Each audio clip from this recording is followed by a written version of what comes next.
बहुत समय पहले की बात है। मोतिहारी जिले के एक छोटे से गांव के बाहर एक गरीब भिखारिन कौशल्या ने एक बेटे को जन्म दिया। उसी दिन उसी गांव के जमींदार के घर भी एक बेटा पैदा हुआ, पर दोनों की तकदीर बिल्कुल अलग थी। किसी पंडित जी ने कौशल्या को बताया, बेटा, तुम्हारा बेटा तुम्हारी तकदीर बदल देगा, पूरी दुनिया में नाम करेगा। ये तुम्हारा भीख मांगना हमेशा के लिए बंद कर देगा। ये बहुत अच्छी तकदीर लेकर पैदा हुआ है। ये बातें दूर से उसी जमींदार ने सुन ली। जैसे ही पंडित जी कौशल्या से अलग हुए, जमींदार ने उन्हें रोका और अपनी हवेली में ले गया। पंडित जी, जैसे आपने इस भिखारिन के बेटे की तकदीर बताई, वैसे ही मेरे बेटे की भी देखिए। बताइए, क्या लिखा है उसकी तकदीर में? पंडित जी ने घोषणा की, ठाकुर साहब, आपके बेटे की तकदीर बहुत बुरी है। इतनी धन दौलत होने के बावजूद वो इस परिवार में बर्बादी लाएगा। ये सुनकर जमींदार साहब हैरान रह गए। पंडित जी ने कहा, मेरी भविष्यवाणी कभी गलत नहीं हुई। फिर वे जाने लगे। तभी जमींदार ने एक बड़ा निर्णय लिया। उन्होंने नोटों की गड्डियां पंडित जी के सामने रख दी और कहा, हम किस्मत तो नहीं बदल सकते, पर बच्चों की अदला बदली कर सकते हैं। उस भिखारिन के बेटे को यहाँ दे दीजिए और हमारे बेटे को उसके पास। मेरा ये काम कर दीजिए और मैं आपको 5 लाख रुपए दूंगा। लालच में आकर पंडित जी एक रात चुपके से दोनों बच्चों को बदल दिया। अब जमींदार का बेटा भिखारिन के घर पलने लगा और कौशल्या का बेटा जमींदार के घर। कौशल्या ने अपने बेटे का नाम रोहन रखा और जमींदार की पत्नी सरला ने अपने बेटे का नाम अर्जुन रखा। कौशल्या ने पंडित की भविष्यवाणी को याद रखते हुए अपने बेटे रोहन को भीख मांग मांग कर पढ़ाया, जबकि सरला अपने बेटे अर्जुन को बड़े स्कूलों में भेजती थी। धीरे धीरे दोनों जवान हो गए। रोहन पढ़ाई लिखाई में मेहनत करता रहा। एक रात शमशान के बाहर बैठा रोहन अपनी बूढ़ी माँ को देखा, जो बर्फबारी में भीग रही थी। माँ, चलो घर चलते हैं, रोहन ने कहा।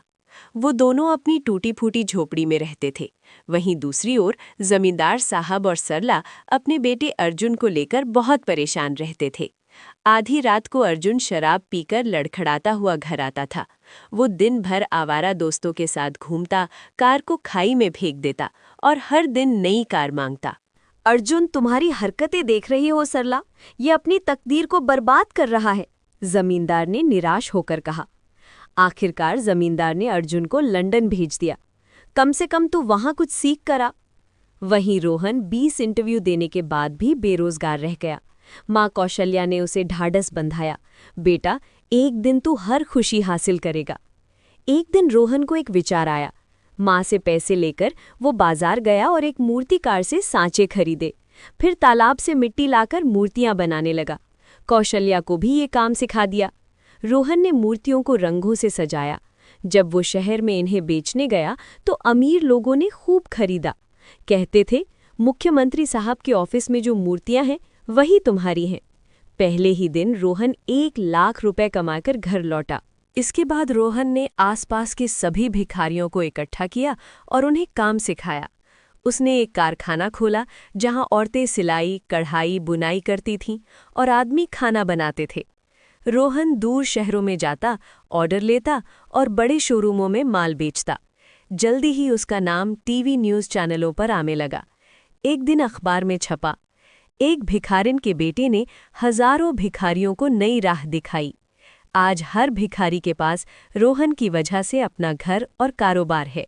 सरकार ने रोहन को सम्मानित करने की घोषणा की है। कौशल्या की आंखों में खुशी के आंसू छलक पड़े। इधर लंदन से अर्जुन एक लड़की नैना को लेकर लौट आया, क्योंकि कॉलेज वालों ने उसे निकाल दिया। शादी के बाद वो लड़की सब कुछ लूटकर जापान चली गई। एक दिन रोहन और कौशल्या जमींदार के घर गए। रोहन ने गाय माता की मूर्ति भेंट की। तभी एक बूढ़ा पंडित जी वहां आया।